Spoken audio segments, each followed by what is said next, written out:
Chabrol Hitchcock, même combat. On connaît la passion de Claude Chabrol pour le maître anglais du suspense. Ça n'a jamais été aussi vrai que dans son tout dernier film, Masque, où l'on retrouve Philippe Noiret dans le rôle d'une franche crapule. Philippe Noiret qui est sur le plateau. C'est un peu l'histoire d'un faux brave homme.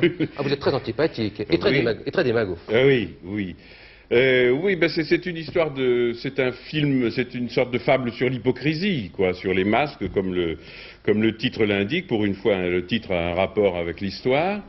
Et tous les personnages de ce film, que ce soit Christian Le Gagneur, animateur de télévision, que je joue, vous, oui.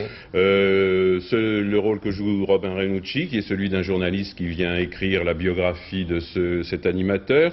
C'est le fouineur un peu contre le faux cul, on peut dire. Oui, c'est ça, oui. C'est des variations sur un thème connu, c'est-à-dire quelqu'un qui a une image, qui vit dans une maison entourée des siens, etc. Et puis un corps étranger arrive là-dedans, mène sa petite enquête sous un prétexte fallacieux, parce qu'on se rend compte qu'il n'est pas aussi blanc-bleu qu'il veut nous le faire croire au début. C'est un espèce de match de partie d'échecs entre grands hypocrites, quoi. Et vous voulez absolument dans ce film être sympathique, Le Gagneur veut être sympathique. On va le voir tout de suite dans un très court extrait. On vous trouve à table, une situation que vous aimez bien en général. On vous voit donc je ne m'y attarde pas, mais enfin j'aime bien ça. En train de présenter l'essentiel des personnages. On voit ça dans une petite seconde.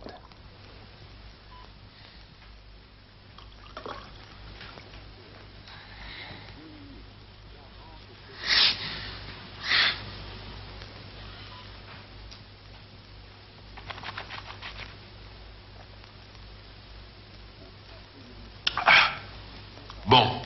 Bon. Très bon, va. Ah. Ah oui. Ah oui, beau corps, belle robe. Long bout. Oui, maîtrise-toi, hein. Ah, faut t'avouer qu'il est excellent.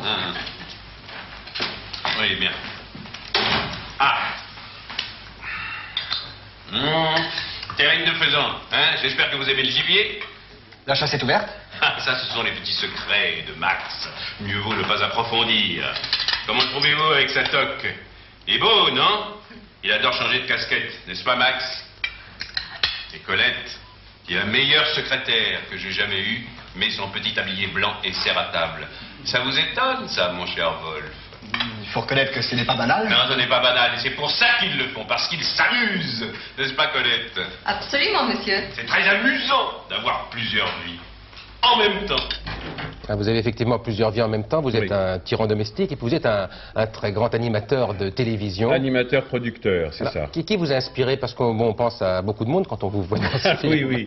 Oui, c'est la question qui ne manque pas de m'être posée. Vous en avez très envie, vous savez. Oui, non, personne ne m'a inspiré. C'est la télévision et ces jeux, ces émissions de jeux qui ont inspiré les scénaristes et puis moi, bien sûr, mais il n'y a pas, personne n'est visé directement.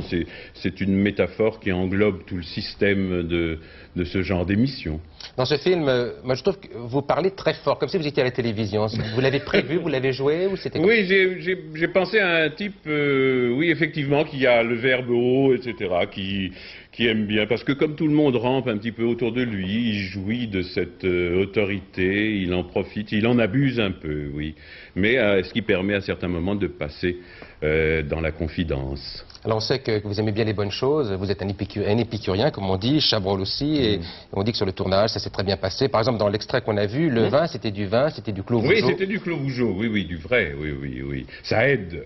Ça aide. Nous sommes habitués à tricher, à truquer, à jouer, mais enfin, quand on a un petit plus comme ça, il suffit de se laisser aller dans la sincérité pour une fois.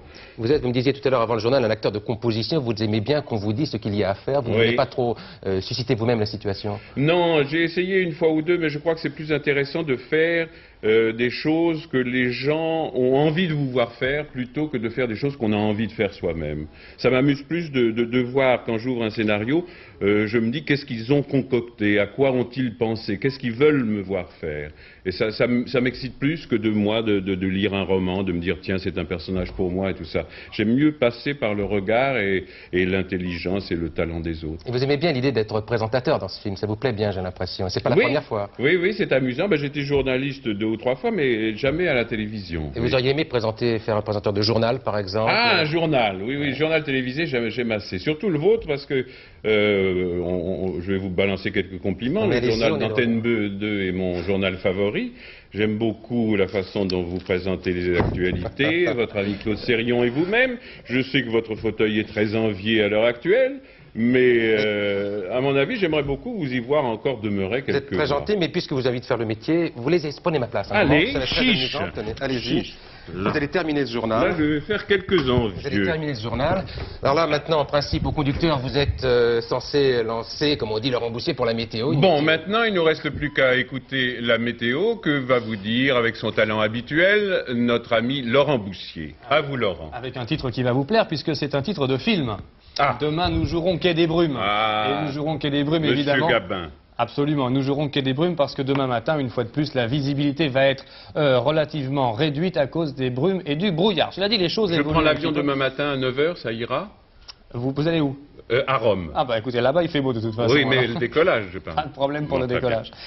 J'en étais où? Oui, on regarde maintenant l'image satellite et on voit deux choses. La première, c'est qu'il y a une dépression qui est sur près des pays scandinaves, juste en bas de la Suède et de la Norvège, et puis une perturbation. Alors cette perturbation était aujourd'hui sur toute la moitié nord du pays, et petit à petit, elle va passer sur la moitié sud. On la retrouve demain sur la carte du temps prévu pour demain. On la retrouve des Pyrénées aux Alpes. Alors on regarde maintenant la carte du temps prévu pour demain.